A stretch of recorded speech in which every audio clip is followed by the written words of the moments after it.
மாணவர்களுக்கு நீங்க என்ன சொல்ல விரும்புறீங்க ஒரு அட்வைஸா?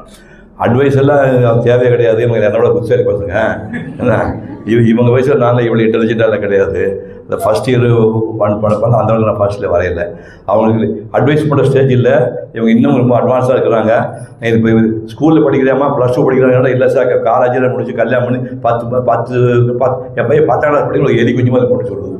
இதெல்லாம் உட்காந்துருக்கு போகிறது அதே எலி குஞ்சுமாக இருக்குது. அதுக்காக எனக்கு ஒரு பையன் இருக்குன்னா தான் 10ஆவது படிக்கிறாங்க. மயக்கம் வந்துச்சு எனக்கு. இல்லை எல்லாமே இன்டெலிஜென்ட் பீப்புள் தான். ஆனால் இந்த தலைமுறைகள் எல்லாமே இப்போ சூர்யா 6 பேக் பண்ணிடுறாரு. சூர்யா 6 பேக் பண்ண சிவகுமார் பண்ண முடியாது. புரியுது அவனுக்கு. ஸோ இந்த காலையில் கூட நேற்று நைட் சாப்பாடுனாங்க. எங்கள் வீட்டில் எல்லா சட்னி சாம்பார் இருக்குது. நான் டயட் சாப்பாடு பண்ணி அது உட்காந்துருந்து அந்த அசிஸ்டன்ட் செஞ்சு கொடுக்குறது அப்போ சாப்பிட்றாரு. அந்த மாதிரி தியாகமெல்லாம் பண்ணி இளைய தலைமுறை 100% கெட்டிக்கிறாங்க. அவ்வளோதான் நான் அட்வைஸ் பண்ணுறேன். நீங்க நிறைய மேடைகளை முற்போக்கு அரசியல் நிறைய பேசிட்டு வரீங்க. தற்போது புதுசா கட்சி ஆரம்பிச்சு தமிழகத்துக்கு வராங்க. தொடர்ச்சியா தற்போது விஜய் அரசியல் களத்துக்கு வந்திருக்காரு. அவரோட வருகை நீங்க எப்படி பாக்குறீங்க?